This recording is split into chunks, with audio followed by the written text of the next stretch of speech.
Apa kata kalau kita minta juga pada ajukan perkara kepada SPRM? Kenapa ini perkara boleh terjadi? Tidak ada masalah. Kami minta ini perkara ajukan ke SPRM biar disiasat dari sampai ke dalam daftar bukti. Tidak ada masalah. Kenapa boleh jadi begini? Nah, ya betul, saya setuju. Nah, ya begini Pak, karena kan kuasa yang mau memang teknikal jadinya. Selama ini kita salahkan di atas ya Pak. Di atas itu kerajaan kan. Kita tidak marah kepada PM, karena PM baru mengadakan beberapa hari orang lalu karena dia baru diberi pengumuman. Dia sedangkan Sebenarnya begini. kerajaan nih menurunkan kuasa apa semua tanggung jawab itu kita bagi. Jabatan Haiwan, dalam kuasa kan transfer mereka kecil-kecil porsi kecil, jadi bagus juga kepada Jadi begitulah.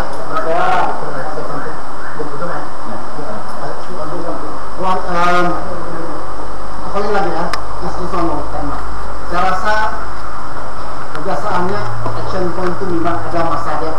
Kalau saya dengar tadi 2009 telah berjanji sudah bahwa seharusnya diandangi ditutup. Tapi kemungkinan kan dalam masyarakat pun kita tidak kaget saja. Ada hari yang seharusnya berkali di luar berkali dan sebagainya.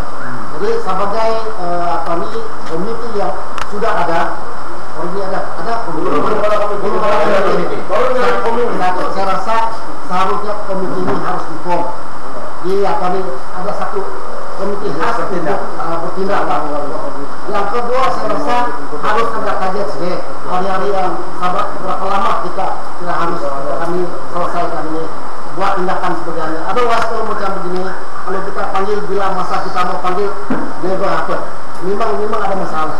Oke, itu yang saya ingat yang terbaik ya.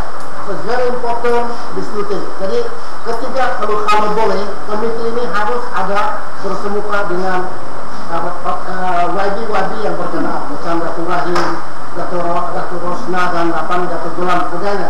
Seharusnya.